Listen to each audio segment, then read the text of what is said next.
जन दुख ॾिना मूंखे उहे ॾिसनि पिया सूर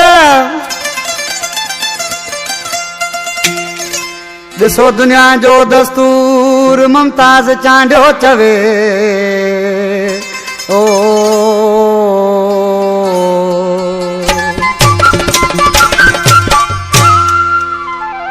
नंढो ज़ुबैर चांडे जी फरमाइश गुलज़मान चांडियो अली अकबर चांडे जी फरमाइश अली सन चांडियो गुल हसन चांडियो नूर हसन चांडियो नबी बख्श चांडियो टंडे बागी खां डॉक्टर दोस्त चांडियो शार अब्दुल खालिक छोटे जी फरमाइश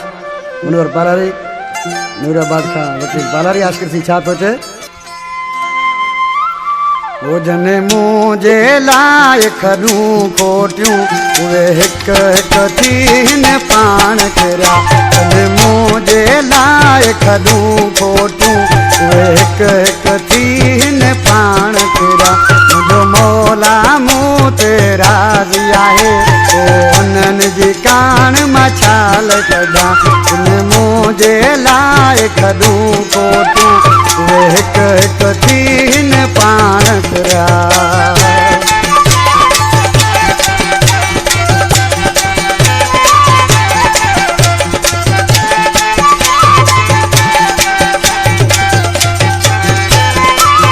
मुंहिंजो मौला सभु कुझु करे थो ॾसे इहो हथ वॾाई फुरे थो ॾसे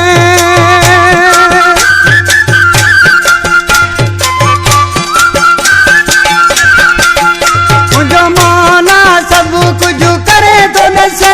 इहो हथ वॾाई फुरे थो ॾसे हिन दिन ते बावर पे त कयो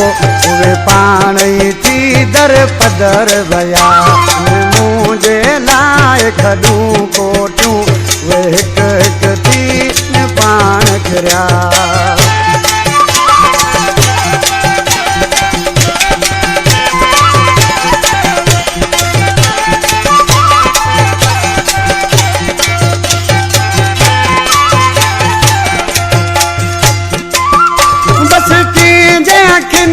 ॾिसी थो वञा कॾहिं हेठि करे कंध थो माला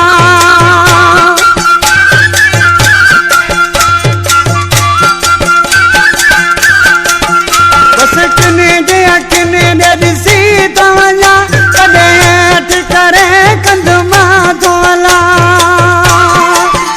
इहा निवेड़त न्याज़ी आहे तॾहिं कामयाबी मंज़िल ते आया मुंहिंजे लाइ खॾूं कोटियूं उहे हिकु हिकु थी हिन पाण किरिया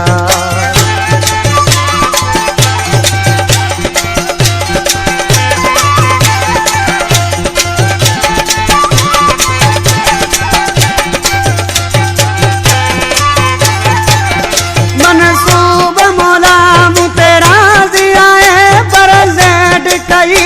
न सुठी आहे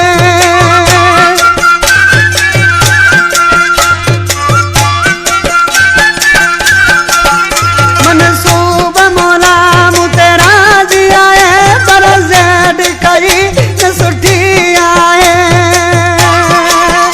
तेरा प्यार ॾेई पोइ वार कई दुश्मन थी बीठो आहे चांडिया